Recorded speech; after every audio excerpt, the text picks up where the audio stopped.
హైదరాబాద్ పాత బస్తీలో కల్తీ ఆహార పదార్థాల తయారీ, పాత బస్తీలో గోదాములపై ఫుడ్ సేఫ్టీ అధికారులు దాడి చేశారు.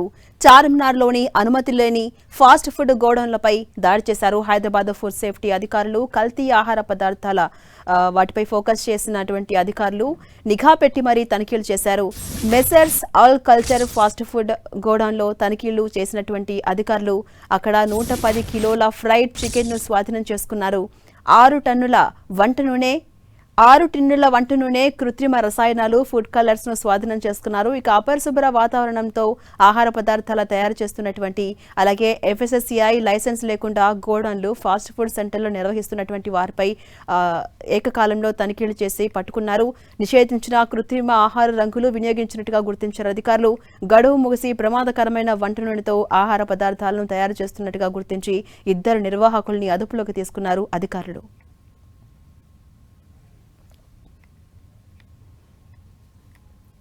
ఇక అప్డేట్స్ మా ప్రతినిధి రాముడు అందిస్తారు. రాముడు, హైదరాబాద్ పాత బస్తీలో కల్తీ ఆహార పదార్థాల తయారీ గుట్టురట్టు చేశారు ఫుడ్ సేఫ్టీ అధికారులు.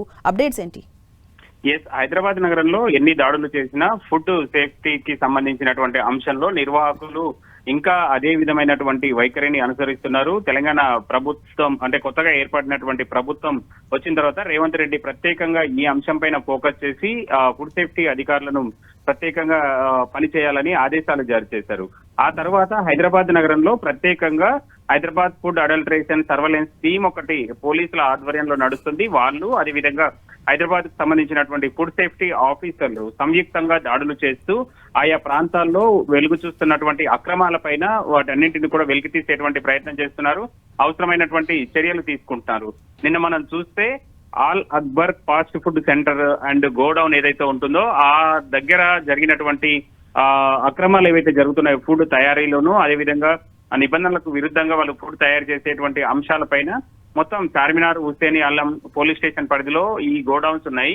ఇక్కడ వీటిపైన దాడులు చేసినటువంటి అధికారులు ఆ మొత్తం ప్రజారోగ్యానికి తీవ్రంగా ముప్పు కలిగించేటువంటి అత్యంత అపరిశుభ్రమైన మరియు ప్రమాదకరమైనటువంటి పరిస్థితుల్లో ఆహార పదార్థాలను తయారు చేస్తున్నట్టుగా గుర్తించారు. అంతేకాకుండా ఫుడ్ కలర్స్ ను కూడా విచ్చలవిడిగా వాడుతున్నారనే అంశాలను గుర్తించడం జరిగింది. దాంతో పాటు ఈ గోడౌన్ నిర్వాహకులకు ఫుడ్ లైసెన్స్ లేదు అనేదాన్ని ఒక అంశాన్ని గుర్తించారు.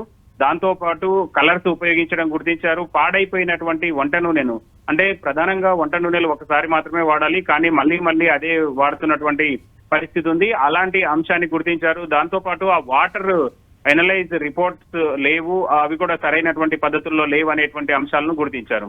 ఇక పెస్ట్ కంట్రోల్ కు సంబంధించి క్రిములు, కీటకాలను నియంత్రించేటువంటి పెస్ట్ కంట్రోల్ కూడా అక్కడ లేనట్టుగా గుర్తించారు. దాంతో పాటు అపరిశుభ్రమైనటువంటి వాతావరణం, అక్కడ తయారీ కేంద్రం వద్ద అపరిశుభ్రమైనటువంటి వాతావరణం, వాటన్నింటిని గుర్తించినటువంటి అధికారులు అక్రమంగా నిల్వ ఉంచిన అంటే అది నిబంధనలకు విరుద్ధంగా తయారు చేసి నిల్వ ఉంచినటువంటి 110 కేజీల ఫ్రైడ్ చికెన్ ను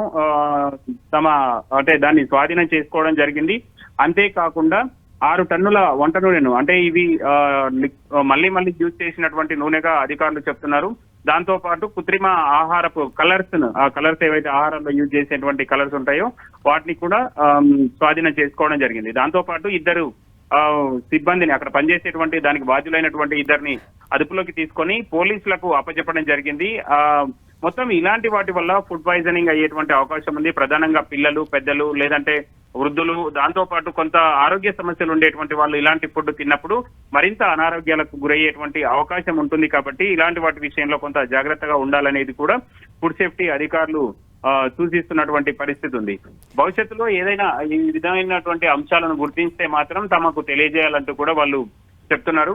ప్రధానంగా హైదరాబాద్ సిటీలో ఈ ఒకటే కాదు, ప్రధానమైనటువంటి హోటల్స్ వద్ద కూడా ఇటీవల జరిగినటువంటి తనిఖీల్లో అనేక లోపాలను గుర్తించారు. గతంలో కూడా గుర్తించారు, కొన్నింటికి ఫైన్లు వేశారు, మరికొన్ని ఇంకా కొనసాగుతున్నటువంటి పరిస్థితి ఉంది. ఇంకా ఎక్కువగా పనిచేయాల్సినటువంటి అవసరం ఉంది. హైదరాబాద్ నగరంలో జిల్లాల నుంచి సిటీకి వచ్చేటువంటి వాళ్ళు, అదేవిధంగా వివిధ పనుల కోసం బయటికి వచ్చినటువంటి చాలా మంది సిటిజన్స్ బయట ఫుడ్ ను చాలా ఎక్కువగా కన్జ్యూమ్ చేస్తుంటారు. కాబట్టి వాళ్ళ ఆరోగ్యం పైన ప్రభావం చూపకుండా అనారోగ్యానికి గురి కాకుండా ఉండాలి అని అంటే అధికారులు మరింత ఈ అంశాలపైన ఫోకస్ చేయాల్సి ఉంది అనేటువంటి అంశాన్ని ఈ దాడులు మరొకసారి నిరూపితం చేస్తున్నాయి. రైట్, థ్యాంక్ యూ రాముడు.